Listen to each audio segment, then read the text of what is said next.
అతి తక్కువ ఖర్చుతో తల్లిదండ్రులవ్వాలనే మీ కలను నిజం చేస్తోంది Rohit test tube baby centre Khammam.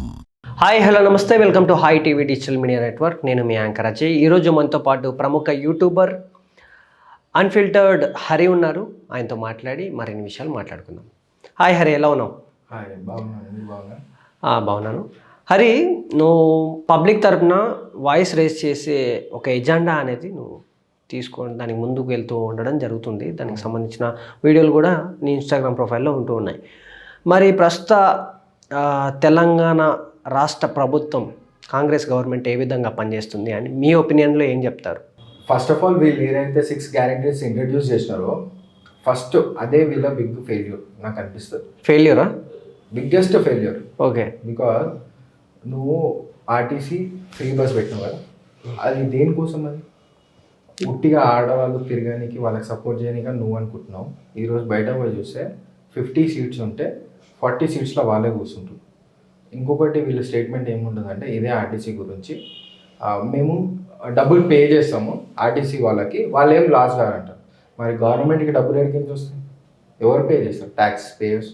మనం అడిగించే కదా. ఇప్పుడు ఈ కాంగ్రెస్ గవర్నమెంట్లో ఆ పర్టికులర్ డిపార్ట్మెంట్కి సంబంధించిన, ట్రాన్స్పోర్ట్ డిపార్ట్మెంట్కి సంబంధించిన ఎవరికైనా సెపరేట్ ఏమన్నా దాంట్లో ఇండస్ట్రీ ఉందా వాళ్ళకి సపోర్ట్ చేయడానికి? లేదు కదా. So this is one of the biggest flaw. Okay. ఇది ఈ ఫస్ట్ గ్యారంటీ. సెకండ్ గ్యారంటీ ఏంది? 2500 గృహలక్ష్మి పథకం కింద ఏమో ఇస్తా అన్నారు కదా, ఎవ్రీ ఉమెన్కి పంచుతా. పైసలు ఫ్రీగా వస్తున్నాయి ఆ బ్రదర్. నెలకి? అదే, నెలకి 2500. ఎందుకు ఇస్తున్నావు? ఏం క్రియేటబిలిటీ ఇస్తున్నావు వాళ్ళకి? చాలా బాధ అనిపిస్తుంది. కానీ ఫ్రీగా పంచేది మళ్ళీ మన దగ్గర నుండి వసూలు చేస్తారు, అది రియలైజ్ కావాలా. ఓకే. థర్డ్ గ్యారంటీ, పెళ్లి చేసినప్పుడు 1 lakh ఏమో ఇస్తాను కళ్యాణ లక్ష్మి పథకం మీద, ఆన్ టాప్ ఆఫ్ దట్ 1 బంగారం. ఇదే కదా. అవునవును. గోల్డ్ కూడా 1 తులానా? 1 తులం. ఈరోజు తులం రేట్ ఎంత ఉంది? 70,000. 1,70,000 కాస్ట్. ఎంతమందికి ఇస్తుంది ఇప్పుడు? ఇప్పటివరకు ఎప్పుడైనా ఎవరికైనా ఇచ్చిరా? ఈ 3 పెద్ద ఫ్లాప్. చేస్తా అంటున్నారు కదా వాళ్ళు. చేస్తా, ఎప్పుడు చేస్తారు? ఇంకెప్పుడు చేస్తారు బ్రదర్? ఇప్పుడు 5 సంవత్సరాలు అందుకే ఇచ్చిరు అంటున్నారు కదా బ్రదర్. అన్నీ చేసేస్తే ఇంకా 5 సంవత్సరాలు ఏం చేయడానికి? మనం ఏదైనా ఒక పని ఎంత క్విక్గా చేస్తామో దాంతో టైం ఉంటుంది, నువ్వు ఇంకా ఎక్స్ట్రా పనులు చేయని. ఇప్పుడు ఫర్ ఎగ్జాంపుల్ నువ్వు 5 years ఉంది, ఈ 5 yearsలో నువ్వు 6 గ్యారంటీలు పక్కకు పెట్టేస్తే ప్రజలకు పనికొచ్చేటివి వాళ్ళని అడిగి వాళ్ళతోని అప్రోచ్ అయ్యి వాళ్ళకి ఏమేమి కావాలో అవి నువ్వు చేసేయి. వితిన్ 2.5 hours, 3 years, 4 yearsలో చేసుకో. నీకు 1 year ఎక్స్ట్రా మిగులుతుంది, దాని లోపల నువ్వు ఇంకేమైనా చేయవచ్చు. అది. అండ్ ఇంకొకటి, ఈ 6 గ్యారంటీలు మనము సర్ప్లస్ బడ్జెట్లో, అంటే ఎక్స్ట్రా బడ్జెట్ లేదు మన దగ్గర, ఎక్కువ లాభాలలో లేము మనం ఆల్రెడీ నష్టాలలో ఉన్నాం, అప్పులలో ఉన్నాం అని చెప్పి ఇదే కాంగ్రెస్ గవర్నమెంట్ బీఆర్ఎస్ గవర్నమెంట్ మీద చెప్పింది. దెన్ నువ్వు ఎట్లా ఇస్తావు? చిన్న ఎగ్జాంపుల్ బ్రదర్, నీ దగ్గర 1,00,000 రూపాయలు అప్పు ఉంది. నీ దగ్గర 1,00,000 రూపాయలు అప్పు ఉన్నప్పుడు నువ్వు నాకు ఫ్రీగా డబ్బులు ఇస్తున్నావు అంటే నేను ఎట్లా నమ్మంది? నువ్వు ఫస్ట్ ఆ 1,00,000 రూపాయలు కొడుకున్నాక నా దగ్గరకు వస్తావు కదా. సో అప్పులు తీరా అంటే అధికారంలోకి రాకముందే అప్పులు తీర్చి అధికారంలోకి రావాలని మీ ఉద్దేశమా? ఏమంట? అట్లీస్ట్ నువ్వు ఉన్న అప్పులని, ఎవరైనా అధికారం రావడానికి కొన్ని ఒక ప్రపోజల్స్ అంటే మేనిఫెస్టో అనేది రిలీజ్ చేస్తారు, దానికి సంబంధించిన అన్ని వివరాలు అందులో ఉంటాయి, అది ప్రజలకు తీసుకెళ్తారు. అందులో భాగమే ఈ 6 గ్యారంటీలు అనేటివి. సరే, అధికారంలో వచ్చిన తర్వాత వాళ్ళు మెల్లగా అప్పులు కూడా క్లియర్ చేయాలి. బిజినెస్ కూడా, ఇప్పుడు అమెరికాలో ఉన్నారు రేవంత్ రెడ్డి గారు, సో బిజినెస్ ఇన్వెస్టర్స్ అందరినీ కూడా ఇక్కడికి తీసుకురావడం, ఇన్వైట్ చేయడం అలాంటివి జరుగుతూ ఉన్నాయి. మెల్లగా చేస్తారు అనుకోవచ్చు కదా. సరే, ఇదే 6 గ్యారంటీల బదులు వేరే సెన్సబుల్ 6 గ్యారంటీలు నువ్వు పెట్టవచ్చు. ఓకే. ఫర్ ఎగ్జాంపుల్, ఏదైతే పిల్లలు ఉన్నారో ఆ పిల్లలకి క్వాలిటీ ఆఫ్ ఫుడ్తో పాటు quality of education with competitive ఎగ్జామ్స్కి ప్రిపేర్ అయ్యేటట్టు నువ్వు మంచి సిలబస్ తీసుకొని రావచ్చు ముందుకి. ఓకే. నువ్వు అది ప్రిపేర్ చేయవచ్చు, ఈ డబ్బు నువ్వు ఆడ ఇన్వెస్ట్ చేయవచ్చు. ఇదే ఆర్టీసీ బస్ విషయంకి వస్తే, నువ్వు ఫ్రీగా ఈ బస్సులు ఆడవాళ్ళని తిరిగేమనే బదులు నువ్వు వాళ్ళకి సబ్సిడీ కింద ఉప్పులు, పప్పులు, షుగర్ ఇవి ఇచ్చుంటేలే వాళ్ళకి తినడానికి 3 పూటలకి మస్తు బెనిఫిట్ అవుతుంది. ఇది చేయవచ్చు యాక్చువల్లీ. ఓకే. నువ్వు కళ్యాణ లక్ష్మి, గృహలక్ష్మి 2,500 బదులు అదే ఆడవాళ్ళ కోసము స్మాల్ స్కేల్ ఇండస్ట్రీస్ అన్నట్టు వాళ్ళకు కూడా చిన్న చిన్న లోన్స్ ఇస్తుంటే వాళ్ళకి ఎంప్లాయ్మెంట్ దొరుకుతుంది, నీకు డబ్బులు జనరేట్ అవుతాయి, నీ అప్పులు తొందరగా క్లియర్ రికవర్ అవుతాయి. ఎస్ కరెక్టే కదా. యా సో నువ్వు మళ్ళా పెళ్లి కోసం నేను ₹1,00,000 ఇస్తున్నా, 1 తులం బంగారం ఇస్తున్నాం. ఈ డేట్లో పెళ్లి ₹1,00,000 అవుతుందా? మనం అనుకోవాలి అయితే నువ్వు ఏం చేయాలి, ఎంపవర్ చేయాలి. ఎంపవర్ చేసి వాళ్ళ సొంతంగా వాళ్ళు నిలబడి సంపాదించుకునేట్టు ఇస్తే వాళ్ళే చేసుకుంటారు. పెళ్ళిళ్ళు చేసుకుంటారు, హాలిడేస్కి పోతారు, అన్నీ పోతారు. నువ్వెందుకు చేయాల్సిన అవసరం? నిజంగా నువ్వు ఫ్రీబీస్ ఇవ్వాలా. దేని మీద ఇవ్వాలా? నేను అన్నట్టు ఈ సబ్సిడీస్ కింద ఉప్పులు, పప్పులు, బియ్యం ఎవరైతే గరీబ్ రేఖకి దగ్గర ఉన్నారో వాళ్ళకు ఎడ్యుకేషన్ వైజ్, హాస్పిటల్ వైజ్ ఇవన్నీ ఇవ్వాలి. అప్పుడు వాళ్ళకి బెనిఫిట్ అవుతుంది, వాళ్ళు కూడా ఎదుగుతారు. నువ్వు అవన్నీ ఇవ్వకుండా నేను ఫ్రీగా అన్ని బస్తా అంటే ఇప్పుడు కర్ణాటకలో చూస్తున్నావు కదా, ఇప్పుడు ఆ ఫ్రీ బస్ ఇచ్చి ఇప్పుడు డబల్ ఫేర్, ట్రిపుల్ ఫేర్ వేస్తారు దంగమని. ఆ రైతుల గురించి పట్టించుకోకపోతే లాస్ట్ 15 monthsలో ఏమో 1200 రైతుల ఏమో చనిపోయారు పాపం. Same government. ఇంకా మన దగ్గర 2500 అన్నారు. మొన్న రీసెంట్గా ఎంపీ ఎలక్షన్స్లో గెలిస్తే 8500 పర్ మంత్ ఇస్తా అన్నారు ఆడవాళ్ళకి. అది కూడా లొల్లిలైనా అవి మొత్తం అలా కాంగ్రెస్ పార్టీ ఆఫీస్ ముంగట ధర్నాలు చేసి. హౌ కమ్ నీకు ఎట్లా అనిపిస్తుంది బ్రో ఈ సక్సెస్ఫుల్ స్కీమ్స్ అని? నీకు అనిపిస్తుందా? సక్సెస్ అనేది ఇప్పుడే జడ్జ్ చేసే సమయం కాదని అనిపిస్తుంది బ్రో. అట్లీస్ట్ నీకు ఆ సెన్స్ ఉండాలి కదా, నీకు ఆ నాలెడ్జ్ ఉండాలి కదా. ఇదే కాంగ్రెస్ గవర్నమెంట్ ఇప్పుడు ఎవరైతే ఉన్నారో కాంగ్రెస్ గవర్నమెంట్లో బయటకు వచ్చినారో వాళ్ళందరికీ కూడా తెలుసు. ఇప్పుడు ఫర్ ఎగ్జాంపుల్ బక్కా తెచ్చాను, ఆయనకు కూడా తెలుసు ఈరోజు ఆయన ఏమని మాట్లాడుతుండు కాంగ్రెస్ గవర్నమెంట్ని BRS 2.0 పెద్ద దొంగ, ఈరోజు రేవంత్ రెడ్డి మీద బ్లేమ్ చేస్తుండు. ఆ రోజు ఏమైంది? ఆ రోజు అనిపించలేదు రేవంత్ రెడ్డి కాంగ్రెస్ గవర్నమెంట్లో ఉన్నప్పుడు మళ్ళా తీర్మార్ మళ్ళా మొత్తం BRS ఉన్నప్పుడు క్వశ్చన్ చేసి ఈ రోజు ఏం కనిపిస్తలేదు. ఎక్కడో ఒక దగ్గర ఆయన అడుగుతుండు అనుకుందాం, ఆయన అడుగుతుండు ఇంటర్నల్లా అడుగుతుండు అనుకుందాం, రిజల్ట్ కనిపించాలి కదా. రిజల్ట్ ఏది బ్రో? నువ్వు మన వాళ్ళతో డెవలప్మెంట్ ఏమి నీకు ఫ్రీగా ఇస్తేనో లేకపోతే ఈ IT సెక్టర్ని నిర్మిస్తానో రాదు. నీతో పాటు అందరినీ సమానంగా తీసుకొని పోతే దెన్ డెవలప్మెంట్ ఆటోమేటిక్గా వస్తుంది. ఓన్లీ 60% ఆఫ్ రెవెన్యూ హైదరాబాద్ దగ్గర జనరేట్ అవుతుంది. సో ఇప్పుడు దీని మీద కాన్సన్ట్రేట్ చేస్తా అంటే డిస్ట్రిక్ట్స్ ఉన్నాయి, మరి డిస్ట్రిక్ట్స్లో ఏం సంగతి? August 15కి రుణమాఫీ క్లియర్ అవుతుందని చెప్పేసి అంటున్నారు కదా కాంగ్రెస్ గవర్నమెంట్. ఇప్పుడు దానికి ఇంకా August 15 రాలే కదా, మనం వచ్చినాక ఎంతమంది రైతులు ఏంది అని. ఇప్పుడు నేను కూడా రైతులను అడిగిన, నేను పోయి అడిగిన విషయాలు వాళ్ళేం చెప్పారంటే ఇంకా కాలే కదన్నా 15th అయినాక మేమే మీకు ఫోన్ చేస్తాము అని కూడా చెప్పిరారు. ఏమైంది, ఏం కథ, ఏడదాకా అని. మీరు పబ్లిక్లోకి తిరుగుతున్నారు కదా, మరి పబ్లిక్ ఏమనుకుంటున్నారు ఈ గవర్నమెంట్ గురించి? ఈ గవర్నమెంట్ గురించి మా దీనికంటే BRS బెస్ట్ అనుకుంటారు, కానీ BRS కూడా అంతే. ఏ రకంగా BRS బెస్ట్? BRS కూడా అంతే బ్రదర్.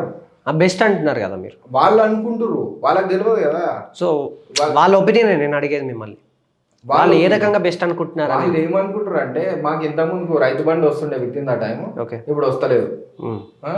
లేదంటే ఇప్పుడు ఈ రుణమాఫీ ఏమో ఆయన ఎంతో కొంత చేస్తుండే, ఇప్పుడు అది కూడా చేస్తలేడు అనే ఫీలింగ్లో వాళ్ళు ఉన్నారు. వేరాజ్ ఇంతకుముందుకు ఈ మెయిన్ 2 కాన్సెప్ట్స్ కాకుండా ఏమైనా ఇమీడియట్గా అయితే కూడా వాళ్ళు వస్తే రెస్పాన్స్ అవుతారు, లేదంటే ఇట్లాంటి కొన్ని విషయాలు చెప్తారు వాళ్ళు. కానీ అది నాకు ఫూలిష్నెస్ అనిపిస్తుంది. వాళ్ళు కూడా తెలియదు ఇంతకుముందు ఈ స్కూల్స్ కూడా వాళ్ళే పెట్టిరు అని చెప్పి. ఇంతకుముందు కేసీఆర్ ఏమైనా ప్రాబ్లం అయితే ఆయన తొందరగా అడ్రస్ చేస్తుండే, క్వశ్చన్ చేస్తుండే అనే ఫీలింగ్గా వాళ్ళు ఉన్నారు. కానీ అది కూడా నాకు అనిపిస్తలేదు. ఎందుకంటే ఆ టైంలో కూడా వాళ్ళు ఏదైతే గ్యారంటీ ఇచ్చారో వాళ్ళు ఫుల్ఫిల్ చేయలేకపోయారు. రివైండ్ చేసుకొని చూసుకుంటే ఆ BRS గవర్నమెంట్ పరిస్థితి కూడా అంతే, అదేమి గొప్పగా ఏమి చేసింది లేదు. సో 2 ఈక్వల్ అంటారా? ఆబ్వియస్లీ 2 ఈక్వలే. ఎందుకు మీరు ఇంత తొందరగా జడ్జ్మెంట్ చేస్తున్నారని మీకు అనిపిస్తుంది? BRS అయితే లాస్ట్ 10 years అయిపోయింది. 10 years, ఇప్పుడు 1 year కూడా కాలేదు ఇప్పుడు కాంగ్రెస్ వచ్చి. నెక్స్ట్ 4 yearsలో వీళ్ళు ఏం చేస్తారు చెప్పు, నువ్వు ఒకసారి చెప్పు. నేనేమంటున్నాను, నా పాయింట్ ఏంటి అంటే చేస్తారు, ఏం చేస్తారు అనేది మన చేతుల్లో లేదు. సరే ఈ 6 గ్యారంటీలలో వాళ్ళు ఏం ఇంప్లిమెంట్ చేస్తే నీకేం ఏడికించి ఎదుగుదల కనిపిస్తుందో నువ్వు చెప్పు నాకు. డెఫినెట్గా ఎడ్యుకేషన్ అండ్ హాస్పిటల్, అంటే నార్మల్గా చదువు, వైద్యం అనేది మంచిగా ఉంటే ఎక్కడైనా ఆటోమేటిక్గా వాళ్ళు సొంతంగా వాళ్ళ కాళ్ళ మీద నిలబడతారు. సో ఒక్కొక్కరి ఒపీనియన్ ఇప్పుడు రైతు కష్టాలు వేరే ఉంటుంది, ఒక స్టూడెంట్ కష్టాలు ఒకలాగా ఉంటాయి, బిజినెస్ చేసేవాడి కష్టాలు ఇంకోలాగా ఉంటాయి. అందరూ ఒక్క వ్యక్తిని మనము ఈ గవర్నమెంట్ గురించి ఎలా అనిపిస్తుందని అడిగి జడ్జ్ చేయడం కరెక్ట్ కాదని నా ఒపీనియన్. అట్లేం లేదు, నేను అదే చెప్తున్నా కదా. నువ్వు మీరు వెళ్ళింది అంటే నార్మల్గా రైతుల వరకు వెళ్ళారు మీరు. రైతులంది ఎవ్రీ డిపార్ట్మెంట్ వెళ్ళినా నేను ఆల్మోస్ట్ ఆల్ అన్ని డిపార్ట్మెంట్లు కవర్ చేసిన. అంటే ఇన్ డెప్త్ ఈవెన్ వీవర్స్ కూడా వెళ్ళినా నేను చెప్పిన రీసెంట్గా పోచంపల్లి కూడా వెళ్ళినా. ఓకే. వీవర్స్ కూడా చెప్పిన ఆడపోతే వాళ్ళ గురించి కూడా పట్టించుకునేటోళ్ళు ఎవరు లేరని వాళ్ళు కూడా మొత్తుకుంటారు. ఇది ఇంకొకటి చెప్పారు ఏమంటే వీవర్స్ కోసం సిరిసిల్ల ఇంతకుముందు బతుకమ్మ చీరలకి ఆర్డర్ ఇస్తుండే మాకు, ఇప్పుడు అది కూడా ఇస్తలేరు అని చెప్పి వాళ్ళు కూడా చెప్పారు. మరి లాస్ట్ టైం వాళ్ళు ఇచ్చినప్పుడు ఇప్పుడు ఇవ్వకపోవడానికి రీజన్ ఏందో నాకు తెలియదు. అట్లీస్ట్ వాళ్ళు ఇస్తున్నారని వాళ్ళు హ్యాపీ అవుతారు, వాళ్ళ పాయింట్ ఆఫ్ వ్యూ హ్యాపీ అవుతారు. కానీ క్వాలిటీ ఆఫ్ చీరలు వస్తున్నాయి అనేది యాజ్ అ పబ్లిక్ మనోళ్ళు తీసుకుంటారు కదా, వాళ్ళకి అర్థమవుతుంది దాంట్లో కూడా ఎంత స్కామ్ అవుతుందో ఏందో అని. సో ఎడ్యుకేషన్ గురించి మాట్లాడుకున్నాం కాబట్టి ఎడ్యుకేషన్ గురించి మీ ఒపీనియన్ ఏంటి రాష్ట్ర వ్యాప్తంగా? ఇప్పుడు ఎడ్యుకేషన్ అయితే యాజ్ ఎ గవర్నమెంట్ ప్రైవేట్ నాకు రిజల్ట్ చూస్తే నాకు గవర్నమెంట్వి బెటర్ అనిపిస్తుంది, వేరే సెంట్రల్ గవర్నమెంట్వి బెటర్ అనిపిస్తుంది, not state government. State government least ఉంది. నేను ఇన్ టర్మ్స్ ఆఫ్ నంబర్స్ చెప్తున్నా. నవోదయాస్ 100%, 90%, 99%, 100% వాళ్ళ క్లియరెన్స్ ఉంటుంది అండ్ పాస్ అవుట్ ఉంటారు. Plus on top of that వాళ్ళకి ఎక్స్ట్రా కరిక్యులర్ యాక్టివిటీస్ ఎంతవరకు ఉండాలో అవి కూడా ఉంటాయి. వాళ్ళ గ్రోత్ కూడా మంచిగా పోతుంది. ఈవెన్ కేవీస్ కూడా మంచిగా చేస్తారు. దెన్ ఆఫ్టర్ మనం సో కాల్డ్ ప్రౌడ్గా ఫీల్ అయ్యే ప్రైవేట్ స్కూల్స్ వస్తుంది పర్సంటేజ్ వైజ్. వాళ్ళు ఏమో 96, 95 ఆ%. దెన్ ఆఫ్టర్ గవర్నమెంట్ స్కూల్స్ వస్తుంది.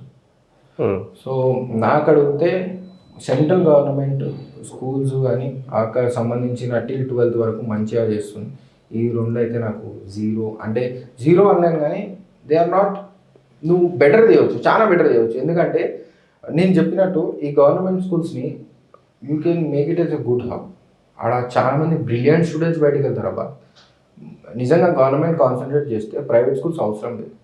కానీ ప్రైవేట్ స్కూల్స్ వాళ్ళకి ఎందుకు అవసరం? ఎందుకంటే దాంట్లో most of the time corporators లేదంటే పొలిటీషియన్స్ ఇన్వాల్వ్మెంట్ ఉంది దాంట్లో. వాళ్ళకి సంబంధించిన వాళ్ళే ఉంటాయి. నేను రీసెంట్గా నారాయణ సంస్థకు పోయినప్పుడు లేకపోతే నాకు తెలిసిన వాళ్ళు పోయినప్పుడు కూడా అక్కడికి సంబంధించిన కార్పొరేటర్ రావడం, వాళ్ళతో గొడవ పెట్టుకోవడం కూడా జరిగింది. ఓకే. సో ఈవెన్ నేను పోయినప్పుడు కూడా నేను చూసిన అక్కడ ఒక దగ్గర బ్యాక్ ఎండ్లా వీళ్ళ ఇన్ఫ్లుయెన్స్ ఉంది. ఓకే. వాళ్ళకి పర్టికులర్గా అవసరం, ఈ పొలిటీషియన్స్ని అవసరం పర్టికులర్గా. సో అందుగురించి అది కూడా బిజినెస్ లాగా చేస్తున్నారని మీ ఒపీనియన్? ఆబ్వియస్లీ అది బిజినెస్. ఓకే. ఎంతమంది ఏడుస్తారు తెలుసా అసలు స్కూళ్ళలోనైతే 4 లక్షలు ఏంది బ్రదర్ ఎల్కేజీకి కూడా 4 లక్షలు తీసుకుంటాడు వాడు. ఎల్కేజీకి 4 లక్షలు తీసుకుంటాడు. ఏం చెప్తాడు ఎల్కేజీలో నీకు? A for apple, B for boy, పోనీ ఏ ఫర్ ఏరోప్లేన్ చెప్పింది అనుకున్నాను. ఏరోప్లేన్ అయితే తీసుకొచ్చి ఆడ పెట్టాడు కదా. డి ఫర్ డైనోసార్ చెప్పింది అనుకున్నాను. అంతరించిపోయిన డైనోసార్లు అయితే ఆడు పుట్టియాడు కదా, ఇది భయ అని చెప్పి దాన్ని 4 లక్షలు ఎందుకు తీసుకుంటున్నాడు? 10th వచ్చే వరకు ఎంత స్పెండ్ చేస్తారు తెలుసా? Per parent 40 to 50 lakhs spend చేస్తారు ఒక ప్రైవేట్ ఆన్ అండ్ యావరేజ్. ఇది మంచి ప్రైవేట్ స్కూల్. బడ్జెట్ ప్రైవేట్ స్కూల్స్లో 30 to 40 lakhs స్పెండ్ చేస్తారు. నువ్వు మొత్తం గ్రాడ్యుయేషన్ ఎప్పుడు కంప్లీట్ చేస్తావు? నీకు జాబ్ గ్యారంటీ ఉందా? పోనీ నువ్వు జాబ్ గ్రాడ్యుయేషన్ అయిన తర్వాత నీకు జాబ్ వచ్చిందా అనుకున్నావు. ఈ ఇన్వెస్ట్మెంట్ మొత్తం నువ్వు మళ్ళీ ఎన్ని సంవత్సరాలు కావాలి నువ్వు దేనికి? ఒకసారి ఆలోచించుకో. ఎస్. ఇంత దరిద్రంగా పాడైంది. ఇవే కాదు, సేఫ్టీస్ అస్సలే ఉండేవి. నువ్వు లాస్ట్ ఇయర్ అనుకుంటా టోలీచోకిరా ఒక ఇంటర్నేషనల్ స్కూల్లో ఫైర్ యాక్సిడెంట్ అవుతుంది కెమిస్ట్రీ ల్యాబ్. అక్కడ ఉన్న ఎడ్యుకేషన్ డిపార్ట్మెంట్ ఆఫీసర్ ఏమన్నాడు తెలుసా? ఏం కాదు అంటే టీచర్స్ ఉన్నప్పుడే వీళ్ళు ఈ ఎక్స్పెరిమెంట్ చేస్తారు కదా, ఎందుకని మేము లైట్ తీసుకున్నామని అంట. పిల్లలు 13-14 members ఫెయింట్ అయిపోయారు. కూరగాయలకు ఏమైనా అయి ఉంటే ఏం చేస్తున్నారు? ఇవేవైతే వీళ్ళకి మొత్తం సర్టిఫికేషన్స్ ఉంటాయో, ఏమైతే పర్మిషన్స్ ఉంటాయో అవి లేకుండా స్కూల్ పెడతారు, కాలేజ్లకు నడిపిస్తారు. నువ్వు బయటికి పోయి చూడుకో. ఇప్పుడు మ్యాక్సిమం స్కూల్స్కి ఫైర్ సేఫ్టీ ఉండదు.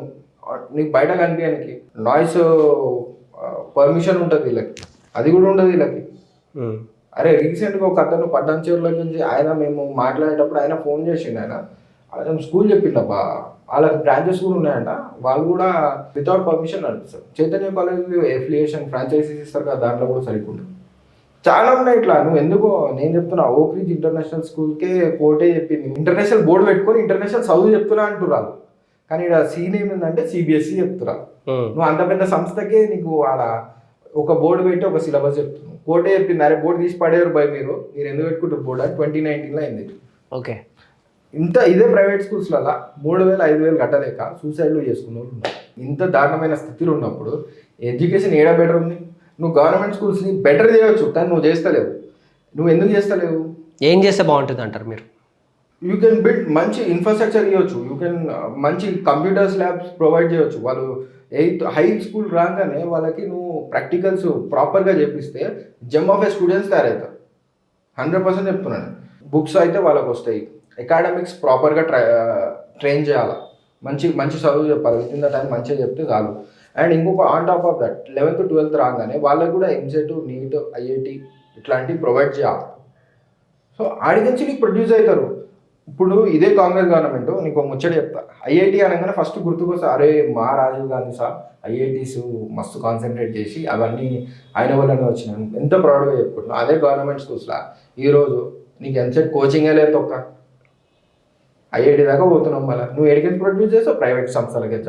ఈ బోరల దగ్గర డబ్బులు ఉంటాయి, ఆడికి పోయి చదువుకుంటారు, కానీ నీ దగ్గర ఇంకోసారి ఇట్లా మస్తు ఫ్లాస్ ఉన్నాయి, చెప్పుకుంటా పోతే మస్తుగా ఉన్నాయి.